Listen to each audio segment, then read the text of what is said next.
Hello, hello.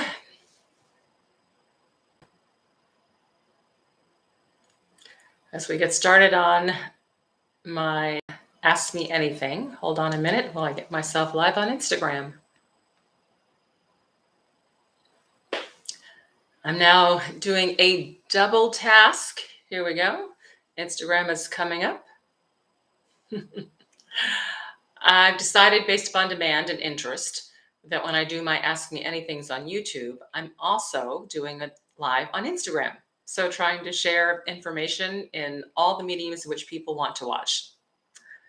So, first of all, I just want to say welcome. Welcome to my monthly Ask Me Anything. I hold this, as I said, every 4 weeks or so to basically provide an opportunity for people to ask me questions, get perspectives, advice, whatever it is, because I want to be able to share, but I can't always meet with everyone individually to do it. And it turns out that a lot of people have some of the same questions and concerns. So by doing it as a group, hopefully everybody can benefit. So anyways, we get started. I see people joining on YouTube, and I also see folks joining on Instagram. I have to just share one piece of really exciting news that you may have seen, but just about 2 weeks ago, my paperback version of Unapologetically Ambitious came out, and I'm really excited about it.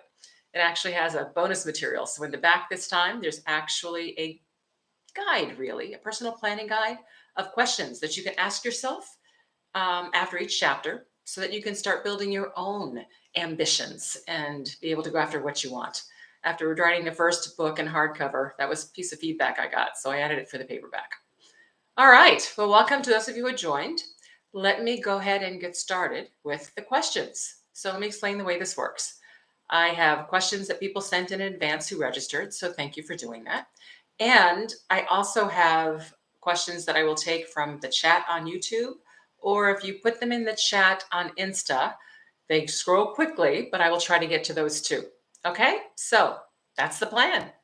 Let's go ahead and get started. And by the way, Shellye Archambeau, former CEO, current board member, and author of Unapologetically Ambitious. Welcome.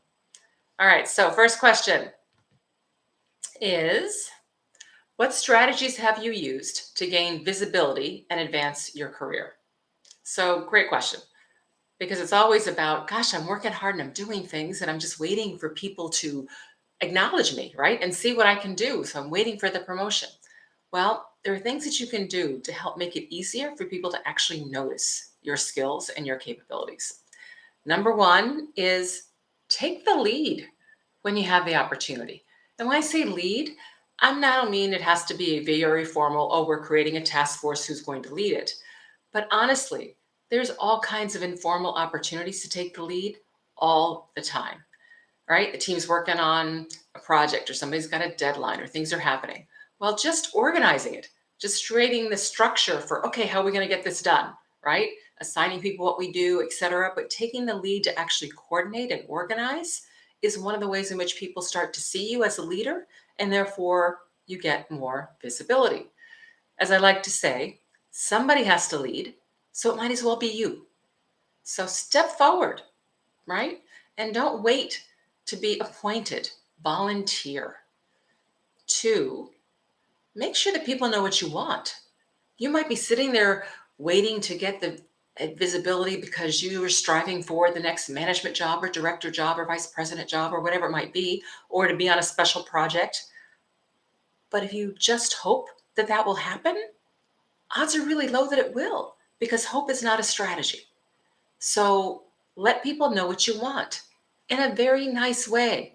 You don't have to walk around saying, I want to be vice president. What are you going to make me vice president? Right? That's not what I mean.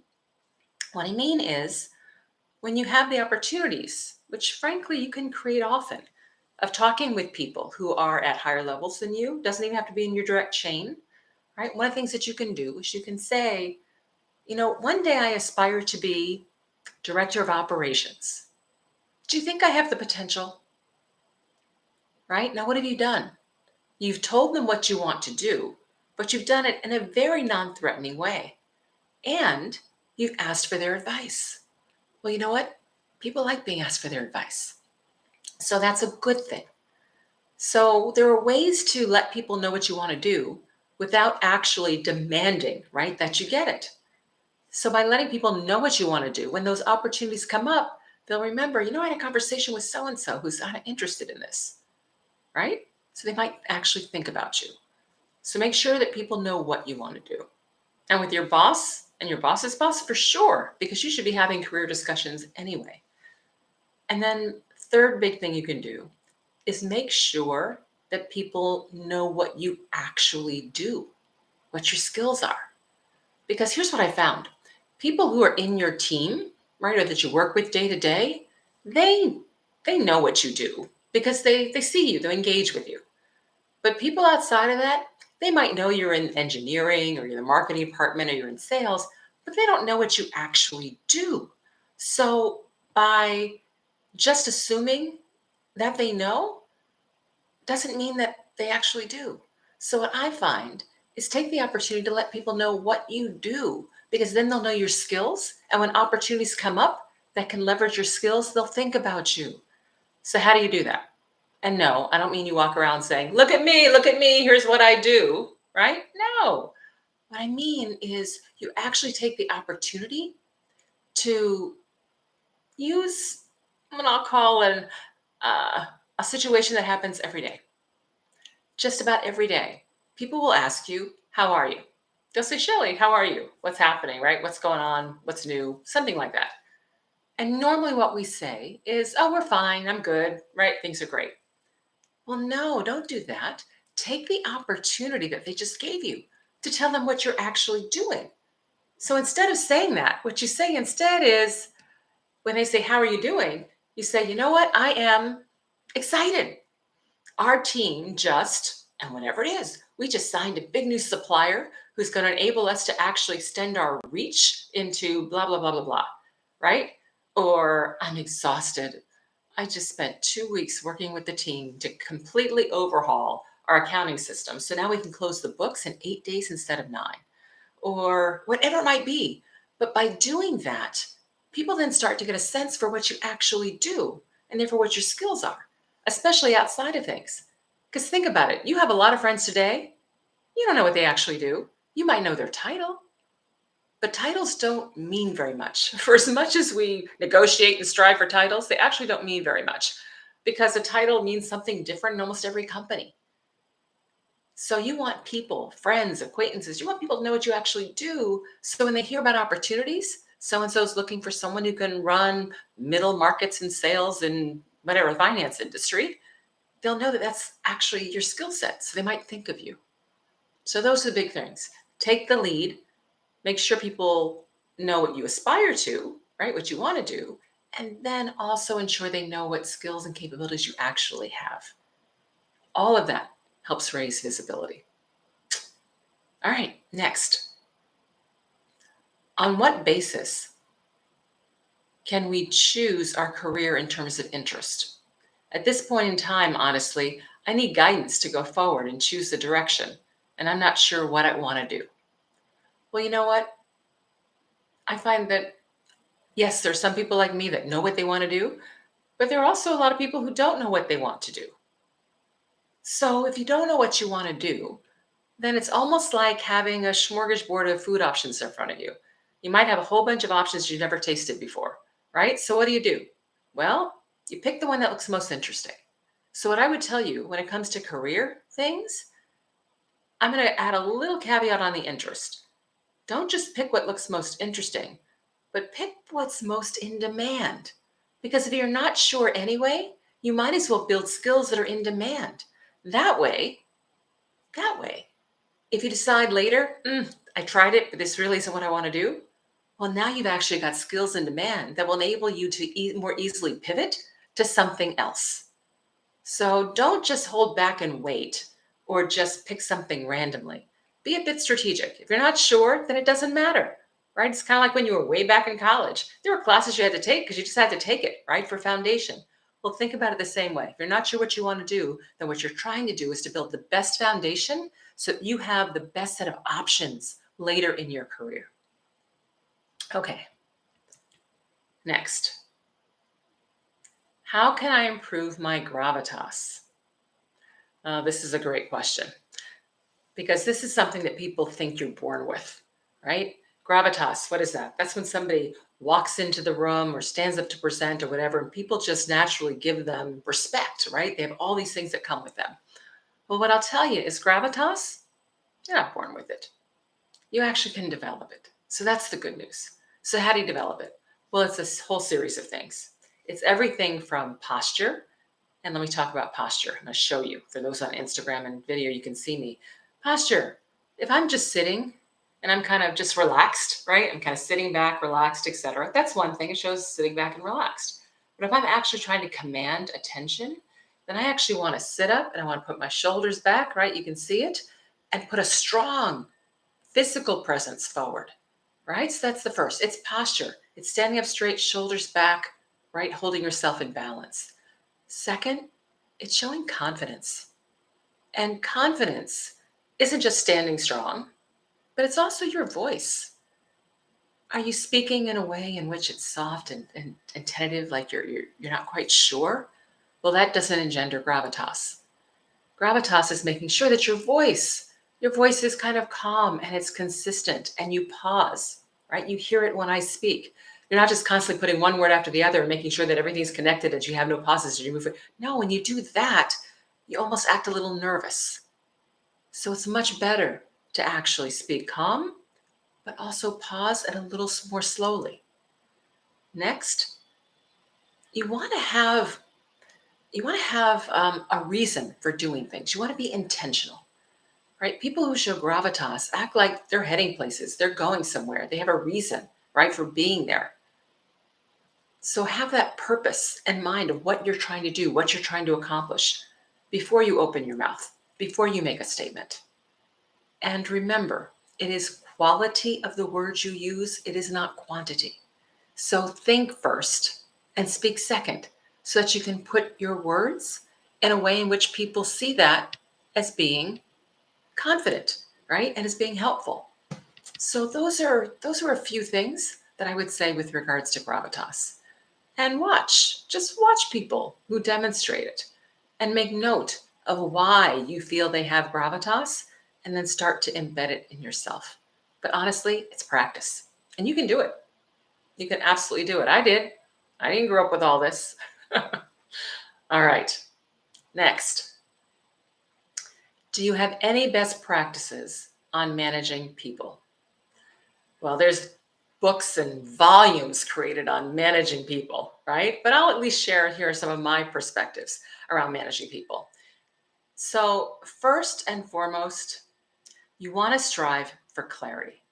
I think the most important thing that a manager can do is to make sure that people are clear. They're clear on the vision. What are we doing? Why are we doing it? Why is it important? They also have clarity of the purpose, right?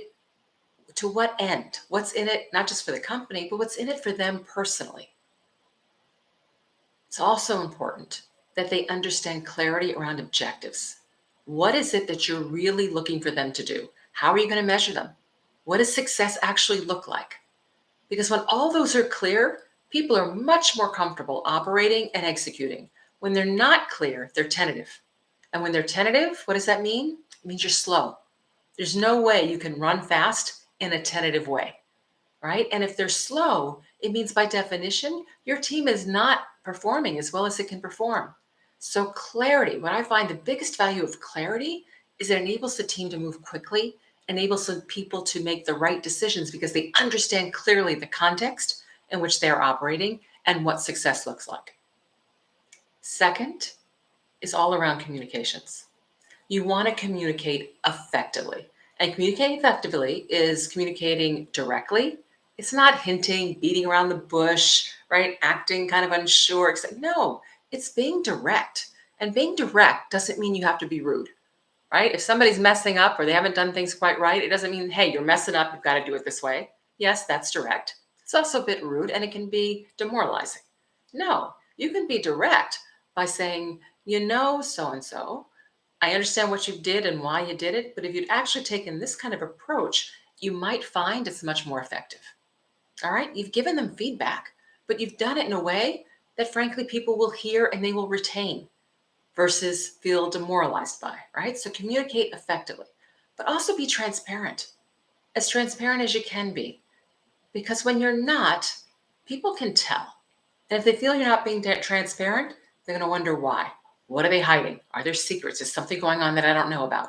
And whenever people have that in their mind, same thing happens, they slow down, right? Because now they're looking for, oh, is there a shoe to drop? Is something going to happen? It takes up mind share, it causes stress. None of that is indicative or inducive to people actually performing well. All right, so communicate effectively. Third, you want to lead by example, meaning the same qualities, values, right, approaches you want your team to use, you better be showing. It's all about walking the talk. Doesn't work when you say, oh, do this, do this, do this, and then they don't see you doing it at all. All right, so lead by example. Teams want to see that you have the integrity, that you actually make and keep the commitments, right? Because that's what you want from them. Those are behaviors that will engender trust, right? And create supportive environments, because I'm sure that's what you want for your team itself. And then lastly, one of the biggest jobs that managers have is to encourage and inspire. Encourage and inspire. Because we all need help and support to be able to do what's in front of us. And we need to know that it's possible, right? So your job is to help people by being supportive and inspiring them so they can do even more than they think they can do at times. So those are my top 4. All right, let me look at the next set of questions. And by the way, feel free to put questions in the chat, or if you're on Instagram, stick it in the comments, and I'll be happy to address it. Okay, next. What avenues do you believe a leader of people has to provide guidance? All right, let me back up. What avenues do you believe a leader of people has to provide guidance to the team in these uncertain times? Job insecurity, inflation, etc. How do they do it so it's authentic, honest, and aids the team members to advance further in their career and personal lives? Well, when times are uncertain, as they are right now, are we heading towards a recession? What's going on with inflation, right, etc.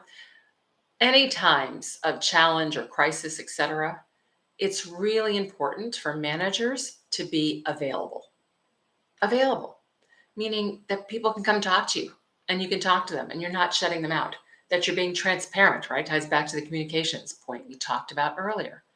And it's also important to put what I call elephants on the table. And I'm sure some of you have heard of that term. What elephants under the table means is that there's an issue or a concern or something that's hanging out there that everybody kind of knows about or thinks is happening, but nobody's actually saying it. I call that an elephant under the table. Well, I believe as a manager, your job is to pull the elephants out from under the table and put them on top of the table. As a matter of fact, as a CEO, I had an elephant, a stuffed elephant in my office. And I did so because I wanted people to see elephants, whatever's on your mind, whatever concerns you have, let's put them on the table and talk about them. I don't want to keep these things hidden and under the table. So people are concerned. Acknowledge the concern. That's number 1. Say it. Everybody's concerned about, what does inflation mean? Is the company going to be challenged? Are we going to have to do layoffs? Right, all those things. Pardon me, allergies. Well, if those are the concerns, acknowledge them. They're thinking them anyway. And acknowledge doesn't mean you have to have all the answers, because you don't. And it's okay to say that. Right now, yes, inflation's high. The company's relooking at our plans, etc., because we want to make sure that we can execute as well as we can within this dynamic. What does this mean? Right now, I don't know. But the best thing that we can do is make sure that we're hitting all of our objectives. So let's control what we can control, right? You're transparent, you're honest, and you're acknowledging the situations. That's the way to do it. The other is the last point I made. Focus people on controlling what they can, all right? Versus worrying about what they can't. And then use your voice in your role with senior management to make sure that you're getting answers so that you can help support your team. Okay, next. How do you transition from the healthcare industry into tech? Well, one of the easiest ways to make pivots is to leverage the skills you have into the area in which you want to go. So if you're trying to go into tech and you're already in healthcare, then health tech, it's one of the easiest, right, connections. There are technology companies. Hold on a minute.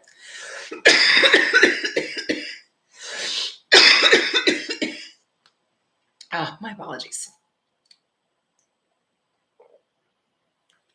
Okay. There are technology companies that target healthcare companies that provide software, technical hardware, engineering, whatever it might be. So first look at those. And if you're in healthcare, odds are high that your company, in some way, shape, or form, actually has some of these companies as vendors.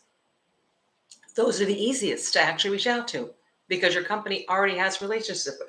Now, when I say reach out to, I don't mean reach out to directly for a job because that's too close, but at least to start getting information and to learn more about what they do, what kind of opportunities exist in the field, right? Those kinds of things. And then you can apply to health tech companies, bringing the domain. Because trust me, companies, and I don't care whether it's a technology company or anything else, if they're targeting healthcare, they want healthcare domain. So that would be my biggest advice. And the key, whenever you want to pivot, talk to as many people as you can in the area in which you have interest and learn from them. Ask them questions, ask them for advice, follow up on the advice, and then ask them who they might recommend that you also talk to within that space.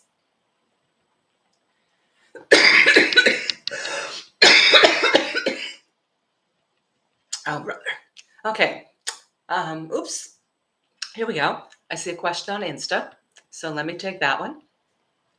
What is the mindset and framework to recruit enough of the right employees in the current job market?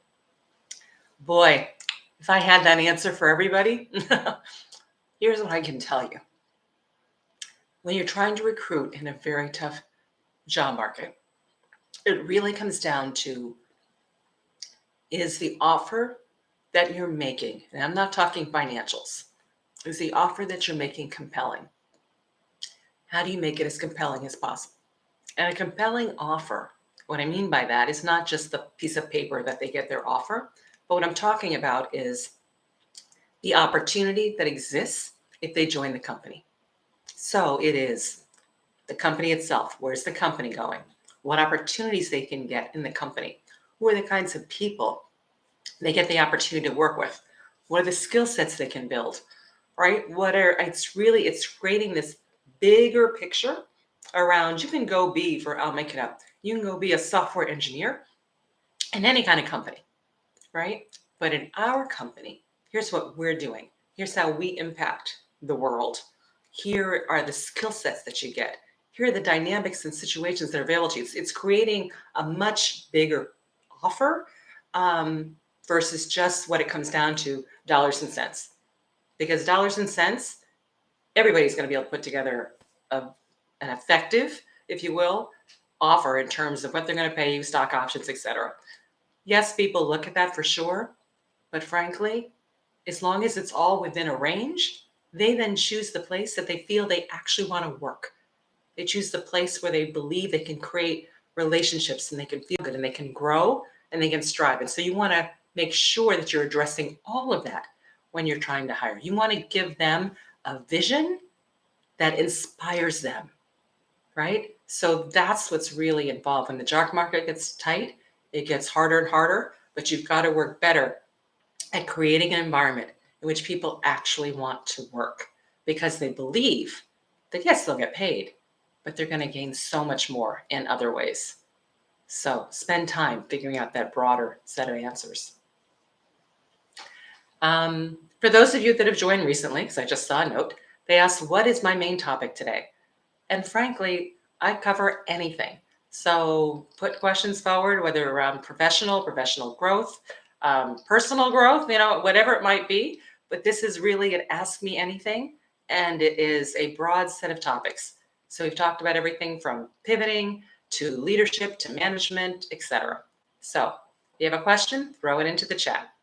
Let me just check YouTube real quick and see if I've got any questions there, and nothing in the chat. So let me go back to the list I got before. Okay, next question.